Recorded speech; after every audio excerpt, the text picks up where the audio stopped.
Hello, everybody, and welcome to another edition of the Best of Pedalshift. On this edition, we're going to be going back to, August of 2016 for the Pedalshift project number 056, and an interview with Cat Caperello from the Joyride. If you have not been introduced to Cat yet, I strongly urge you to, listen to this podcast first, but go check out the back episodes of the Joyride Podcast. That is her great addition to sort of bikey fun podcasts out there, and it really focuses in on women and the positive impact of bicycling on women. But the cool part about Cat is that she also is really into bicycle touring as well, and so we talk all about that in this interview. So definitely check that out. You should check her out mostly on Facebook. She's also on Stitcher. She's in a few other places. The main website, while the show is in hiatus, is no longer there. She had it at Girl Eats Bike. She had it at the Joyride Podcast. So go check it out on Facebook and definitely listen to back episodes of the show if you haven't already. I'm hoping, based on hanging out with her again this past summer, that we're going to be seeing some new episodes of the Joyride in the not too distant future. And of course, you will hear about that first, probably through her, but then second, right here on the Pedalshift project. Cat Caperello is a New Jersey native and the creative force behind the Joyride Podcast and Girl Eats Bike. She started Girl Eats Bike 5 years ago as of, 2016. So we'll say in 2011, while on a journey to find fitness and lose weight. 120 pounds later, she boldly proclaims the transformative power of the bike in our personal lives, our communities, and the world at large. This is one of my favorite interviews I've ever done on the show. Let's go check it out.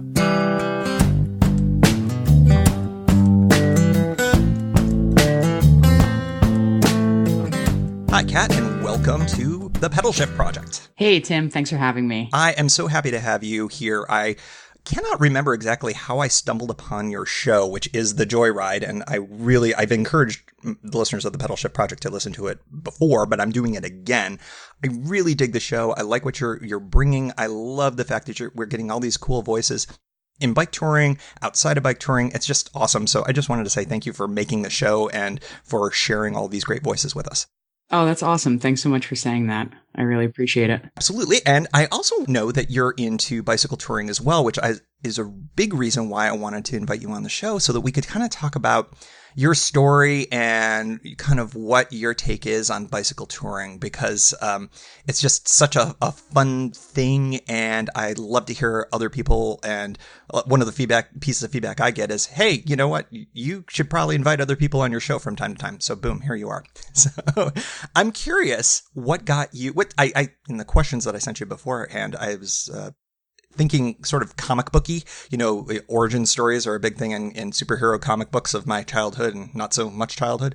But I'm curious what your bike touring origin story is. Oh, goodness. Well, my entire origin story with the bike in general, in terms of getting on and riding as an adult, past this point in adolescence where it's for a moment not cool anymore. I ultimately 10 or 15 years ago weighed about 120 pounds more than I do now. And I was in pretty bad shape physically. I smoked a pack of cigarettes a day. Sorry, Mom. But that's a true thing. And, I needed to do something to be active again. Really bad knees, a lot of knee injuries. So, I needed something that was going to be gentle, but could do this thing and be interesting. And I remember watching, I think it was on the Discovery Channel or the Travel Network or one of those types of cable shows. I sort of stumbled upon, I think it was a documentary or something about a supported bike tour through Italy, through Tuscany. And I'd been to Italy a few years earlier and just thought to myself, what an amazing way to see a place. That is just the coolest. That is the coolest thing. And years and years, when I was a kid, years earlier, my dad had a friend who rode his bike from a town in central New Jersey, where I'm from, to another town in central New Jersey. And I remember seeing this. This is must have been 40 miles or so. And I was like, that is so cool. He could just do that. And so all these things sort of they build up over time.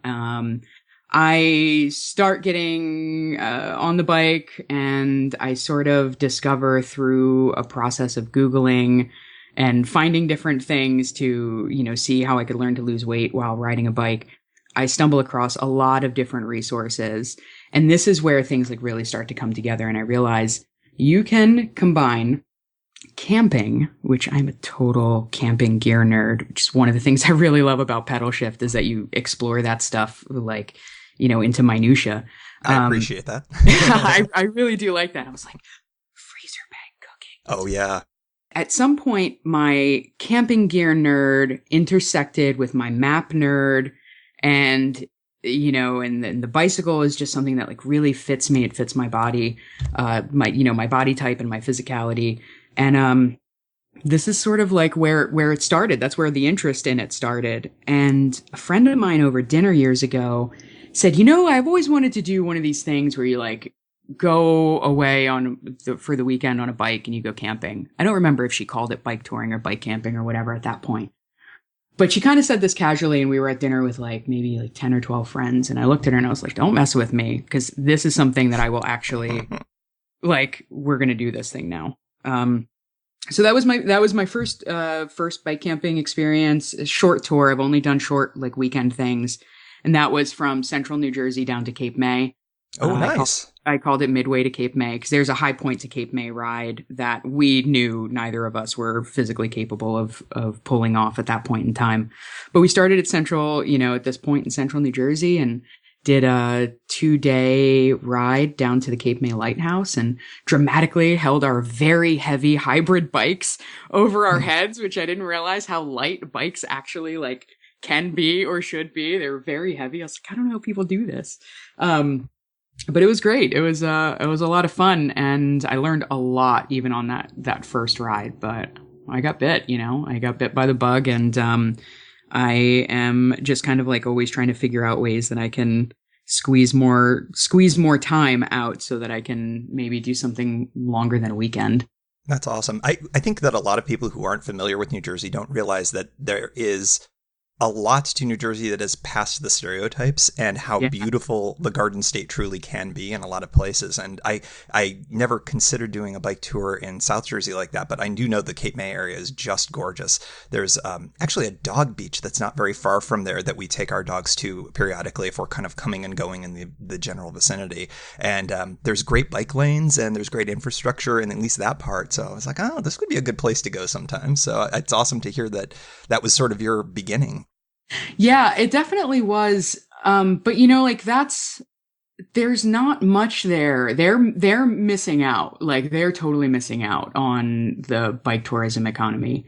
There's no, and just the bicycle economy in general. The roads are not friendly for the most part. I mean, if you look at this in the context of when the state was settled, when the area was settled and then when it became a state, they're just smaller roads. They're very, very narrow shoulders in a lot of places. And it's got that East Coast, New York, Philly, Washington metro energy where people are not super patient, and they don't get bike touring in a lot of ways. They don't understand why you would do it, why anybody in the world would do it. So it's a great place. I really love where I'm from. I know it's the butt of a lot of jokes. I know. It's almost too easy, right? Florida's working on it. Florida's working on taking the reins from New Jersey, but it's a great place, and I really, really hope that they can do something to really boost the cycling infrastructure, because from an economy point of view, an economic point of view, from a public health point of view, they're missing out. They're missing out on a lot of dollars, and they don't realize that. Yeah, you've had Ellie Blue on your show to talk about that kind of stuff before, haven't you? Her book, Bikeonomics, speaks to a lot of that. So, yeah. Yeah, Bikeonomics is a fantastic resource. I have to memorize it in order to have this these kinds of conversations. I just heard on the Sprocket podcast that just came out as we record this, that she has a revised edition coming out because she sold out of the first edition. So there's new stuff in it. And I guess there's a whole reorganization of the footnotes and things like that. So as a resource, I think the new version sounds pretty good. So I'll probably be going out and getting that as well. Yeah, well, the first one I think came out in 2013. So just look at all the new information, all the new data that we've got in the past 2 years, because it's really like hockey stick kind of trajectory. Oh, yeah. Well, it's funny you should say that. That was going to be sort of my next question. And from a personal perspective, I'm seeing a lot of changes in bike touring, not just sort of the things that you were talking about there, but also, it used to be, I think back in the day, I've said this before on the show, that's been a lot of white dudes out there doing it. And I've noticed in the more recent years, last couple of years in particular, I'm seeing a much broader diversity, more women, more people of color that I encounter out on the roads. Now, granted, this is just, my data points here that I'm seeing, but it's making me feel really good that this really awesome, healthy, cool activity that can give you a sense of adventure is going beyond just sort of what it's been before. And I was curious what your experience was. Well, I agree with you. I agree with you that I do think we see more diversity. Of course, then again, I did move across the country to Portland, where there's a lot of the diversity question is another topic. But that's a big topic right there. But no doubt. But in terms of how many different people are riding bikes other than the spandex, like we're wearing white dudes, as it were, you just see that so much more. And so perhaps I'm thinking about that anecdotally because I'm in a place where cycling is much, much, much more broadly accepted as a form of transportation. But I do think we see this. I mean, we obviously see this with the work that, that Monica Garrison's doing and that her sheroes at Black Girls Do Bike are doing. And I think it's absolutely fantastic. I mean, cycling is such an empowering thing, whether you're talking about transportation or moving your body 50 miles so that you can be pseudo self-sufficient and camp out for the night. Like, it's an amazing, empowering thing. And the more that people do it and the more that people claim that personal power, it's only going to get better for us. I agree. And I think that it's important to have the resources. This sort of circles back to what we talked about with Jersey, that, maybe it doesn't have the infrastructure that it could, given, the beautiful beaches and all the different places that you've got to go to. I know Portland, you can point your bike in any direction. And you've got often bike lanes or bike trails that will take you to some pretty spectacular places.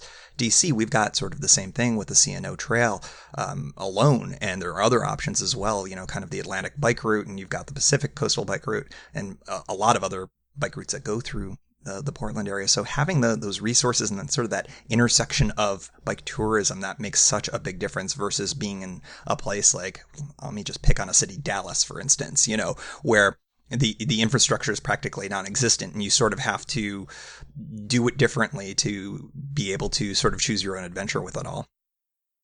Yeah, well, I mean, infrastructure just makes people feel safer. Yeah. It makes cyclists feel safer, and it makes drivers feel safer too. I think that drivers prefer it because it, gives cyclists a lane to stay out of theirs, as it were. So,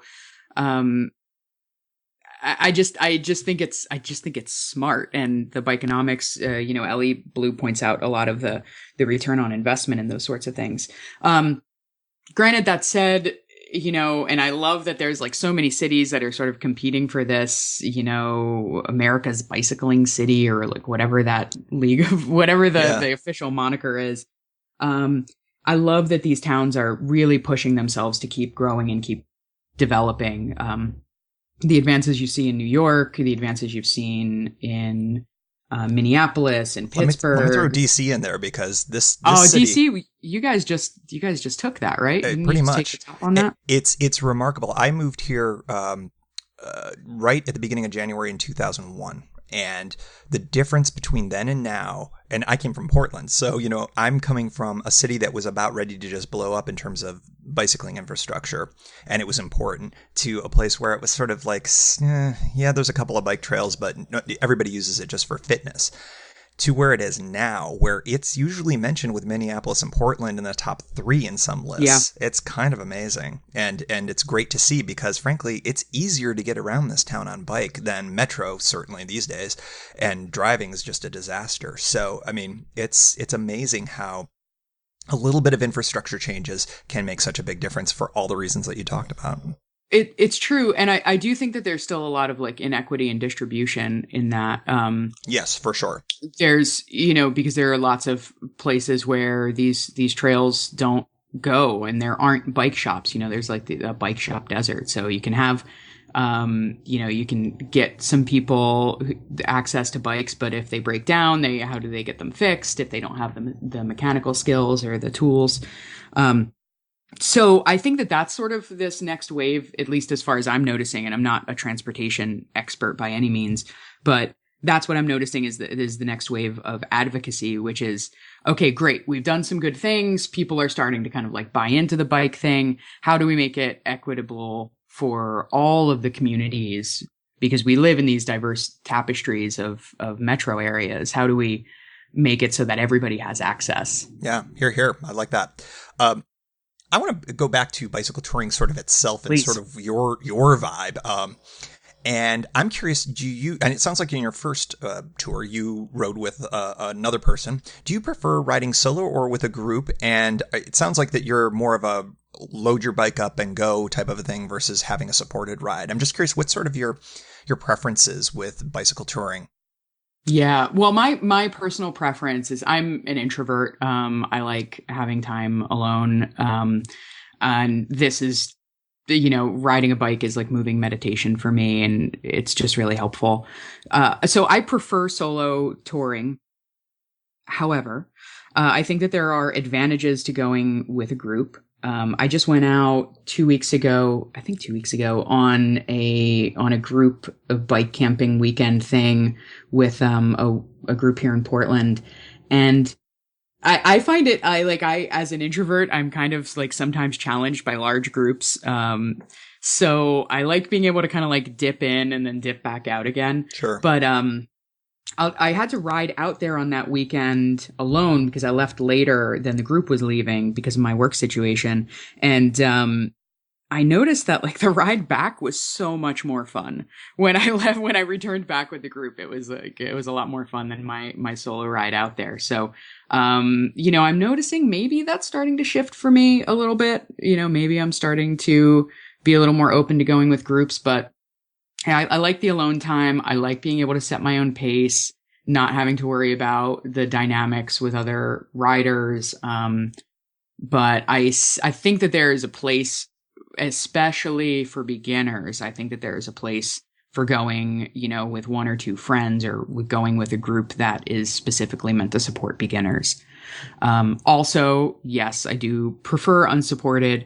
I just am kind of like, I just like my routines and my ways of doing things. But I mean, don't get me wrong. I'm certain that having, like a fancy pants supported bike tour, like a supported adventure cycling bike tour, women tours thing that'd probably be pretty sweet. But right now it's, I haven't run the gamut with my unsupported nature yet. I'm sort of exactly the same way. And I did a supported tour as my sort of first big tour. And I found that I just didn't like having all of my start and stop times and all my meals and all these things sort of dictated. And although I didn't have to ride loaded, I still actually rode with a pannier or two. And there were all these folks on road bikes that were like, "Why are you bringing all this stuff? They have trucks," So it's funny. I felt like I was the rebel in the whole thing. And I think that there is such a great place for them. There's so many great supported tour companies out there and groups and entities. And if it's the way you want to ride, I think it's awesome. But I have found that at least I'm attracted to going to some of these places, and I'll see the catalogs, the REI catalogs or the adventure cycling catalogs, saying, "Hey, we're going to go to Death Valley in the spring," or something like that. Oh, wow, that'd be really great. And then I'm like, I can just go to Death Valley in the spring myself. So, right. That's sort of always been my thing. But I'm so happy that they exist because it's certainly a gateway for people who want that extra support or want to be in a distinct group, because there's so much awesomeness when you have a good group dynamic like that. So yeah, totally. And I think that, I think the opposite of that is true also, but for the most part, you're looking at people who are kind of all have the same goal, and they're all have this adventurous spirit. And it's a wonderful, wonderful gateway drug, to this like touring lifestyle. And if it helps make it more accessible for beginners, because you're not worried about, what if with the mechanicals, or do I have enough food, or where's the store? Or I don't know what to do. I think it's a great entryway. Yeah. Great entry. Yeah, I totally agree. What's the biggest tour that you've tackled so far? And is there one that's sort of on the horizon for you that's either bucket list or one that you've got planned? I have only done the weekend thing. So the longest that I've done has been like 2 nights. I did a ride out to the coast from Portland to where? Out past Tillamook. Okay, so sure. To the Oregon coast. And you go over this like intercoastal mountain range, which I did not respect on the map until I was on it. And I was like, you are a mountain. Now, Kat, did you take the max out to Hillsboro and then go, or did you go up and over the West Hills? For that one, I did take the max out. I have ridden over the West Hills. I did that earlier this year, but... Yeah, that's just no fun. Well, the other thing is that I was still doing it on the same hybrid bike that I got in 2009, which was a really great bike, but it had front suspension. It was heavy. It didn't actually really fit me as well as it could have. And I really labored. It was very, very, it was not like the easiest thing in the world. Of course, if it were easy, it wouldn't be as fun. How that goes, right? If it were easy, it wouldn't be so hard. But yeah, I was not in any type of shape to go over the hills and then attempt to get over into the mountain range, the intercoastal mountain range that night. But I've learned a lot since then too. I've learned a lot about, and I've also gotten a new bike, and better conditioned. But I've learned a lot about why it's important to leave really early in your day. These are only things that I think the biggest thing is that we kind of we want to wait until things are perfect, until you know everything, because we're so afraid, we're conditioned to be really afraid of things. But it's probably going to be fine. And you're not going to learn that thing until you do it the non-optimal way anyway, and that's actually how we learn. So my longest tours, they're really weekends, and this is kind of where I get a little exposed here, because gosh, that's something I really want to go out on longer tours, but I've never done it. And I think my, being here, being in this particular town that just has such an amazing, and this state that has such an amazing bikeways culture, and, bike traveling culture. I think the first thing I would do is Vancouver to Portland, Vancouver, BC. Sure, yeah. Vancouver, Washington, and Portland is not very extensive. That would not require an overnight unless you were very slow. I've done that several times. So, yeah, unless you're very slow. So I think, I'd love to do the Pacific Coast thing. I know it's been done by a lot of people. That helps me also to feel a little more safe and secure with that, because it's just so well trodden. And there's, you can find just endless journals. I mean, I listened to your ride journal when you did it, and that was pretty awesome. Lots of really great info out there. But I'm also the kind of person who I love maps, and I love to daydream about this stuff. For the longest time, I had 2 maps over my computer in my cubicle at my old Cube Farm job. And one of them was the Amtrak map, of all the Amtrak routes, and the other one was the adventure cycling map. And these 2 things sat right next to each other, and I was just oh, go ever. I would love to just do this whole crazy huge thing. I think though, in terms of what's the next bite, what's the next thing, it's going to be West Coast, and I don't know if it'll be the whole West Coast or if it'll just be Vancouver to Portland, but that's I think that's what's next. Oh, that's awesome. Yeah. And I've done portions of that. I've done the whole coast, but that Vancouver to Portland stretch is really nice. So I think you'll enjoy the heck out of that. That's great. And I also would say, Most people, I think that most of the tours that I do are actually 2 days long at most, just because, I mean, life happens. And unless you're one of those types that has an insanely flexible schedule or, is in between kind of life changes and things like that, it's hard to pull together these multi-week ones. So I think that finding that sense of adventure in a couple of days is real easy. And I always encourage people to fit in whatever you can with whatever time you have. So, but always dream big. I love the dreaming big part. Yeah, exactly. I wanted to chat a little bit about some quasi-recent news as we record this. It's not exactly like just the other day, but Lael Wilcox won this year's Trans Am race. And since you do a podcast about women in bicycling, I'm curious what your thoughts are about her win this year and how that fits in the broader history of women in bicycling.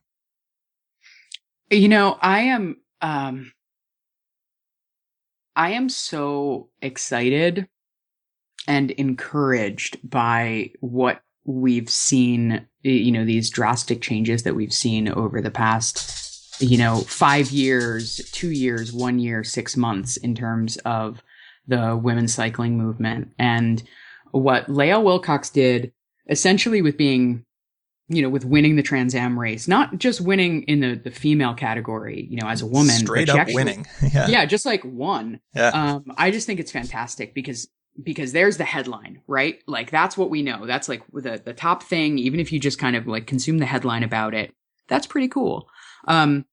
But the broader implications, not only is it exciting, and it's, helps to generate interest, but I think it speaks ultimately to physical ability there. There's lots of dialogue in the community about like, well, women can't compete with men because there are like physical differences. Okay. You know what? Like I am not in a position where I'm well studied to say certain things about this. But I think that it helps to change that perspective in people's minds. Now, granted, we have to take this all, I think, with this grain of salt, which is that when you actually like get into the details of the story, she was trailing behind someone. She was trailing behind a man for a while and had made, I think, a wrong turn someplace. And he waited for her to come back and actually like extended an olive branch and said, "Hey, let's finish this thing together." So, as I say this about physical ability, she was trailing for a good deal of the time. It's not like she was like blowing everybody out of the water, but, immediately it does though start to question, well, can women compete on the same level as men? Like it starts to set that up. And in terms of like, it's not now a given that, that there are differences between the genders in terms of like the strength and endurance and like what you can do. And now it's like actually asking a question of like, and putting something of interest in our minds. But going back to the piece where she was extended this olives branch to like finish together. And she said, "No, this is a race." I think it speaks to the competitiveness of women. I think it speaks to this idea, and I touched on it in one of the episodes. We talked about it with Elizabeth Reincourt about like women's racing, which is this idea that like women don't have a really great outlet for being competitive with themselves or with each other or with other people. And so I think that this starts to like have these implications of, well, no, you don't have to accept the olives branch just because he waited there for you. It is still a race. That was his choice to wait, and the race is on. There's a lot here. There's a lot here that's like kind of like wrapped up in this. Was it impolite of her to not accept the olives branch and finish the ride with him arm in arm? You know what I mean? Like, was that not a polite thing for her to do? Do we have to be polite, or can we just like do the things that we want to do? I think it's fantastic. I think it's absolutely fantastic. And it's really exciting to see the headline, to see that, to see that is like getting shares and getting attention, to put the question in people's minds about physical ability and about competitiveness. And, also like, would he have done that if she were not a woman? Would he have done that for a dude? We need to I think, question some of the assumptions that we have. And that is where this goes in the broader sense of history or her story, as we can say here. There you go. Right. Yes. It's a friendly place to say that. I think that my instinct is to say this was a true win because the way this race is, it's essentially you follow the Trans Am, you do it as fast as you can, you do it how you want, you can deviate from the route if you want, but I mean, it's basically get on your bike, go unsupported and go. So there's no asterisks here. She came across the line first, regardless of any of the other aspects of it. And P.S., that's a physical, mental accomplishment and an athletic accomplishment for the ages, for as far as I'm concerned, because she blew away records too. I mean, let's not forget that too. It's not like she, did the 10th best time of all time and that there were other factors here. I was just so impressed. And I'm a bit of a bike history nut, and one of the episodes of the show early on was about one of the women who sort of anecdotally went around the world for the first time. She was the first woman to do it.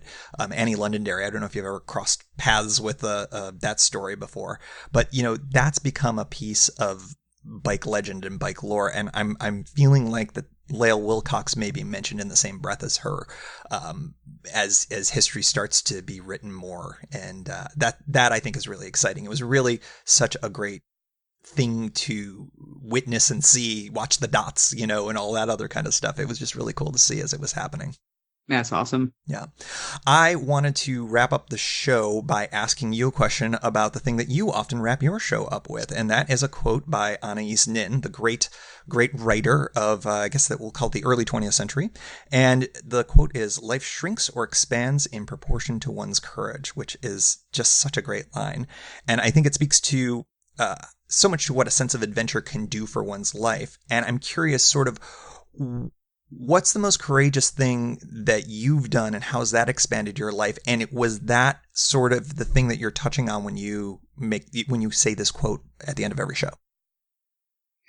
I think the most courageous thing I've ever done,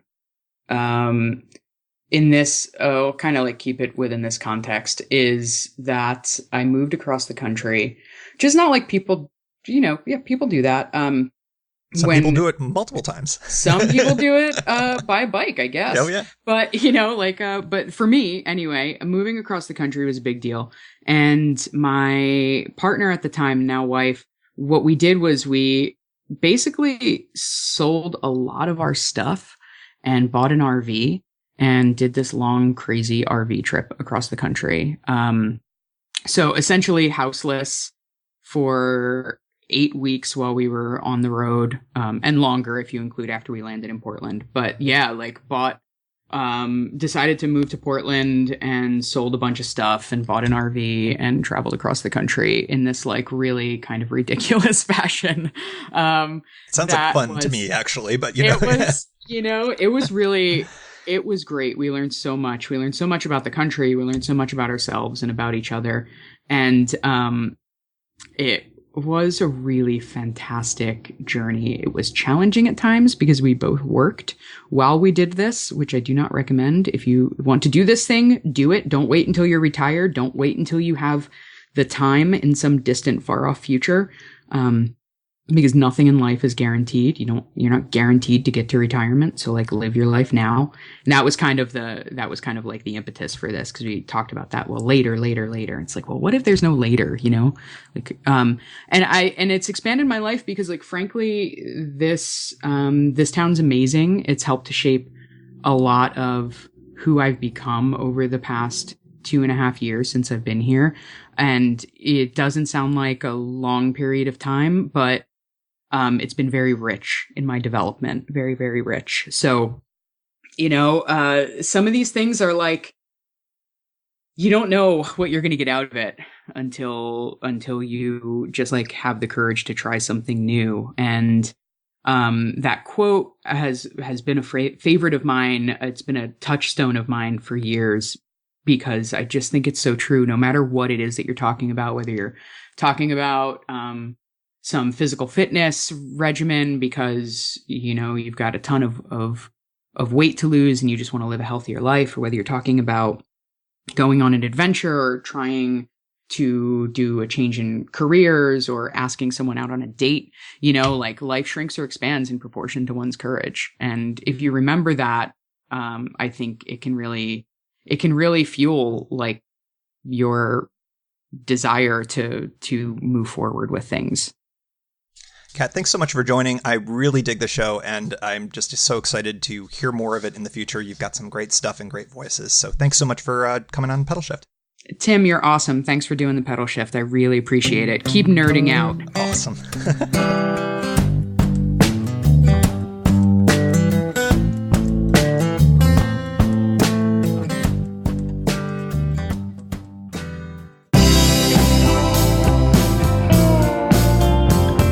Thank you for joining. You can find Pedalshift at pedalshift.net for more great bicycle touring content. You can hear the Pedalshift project through Apple Podcasts or your favorite podcast app.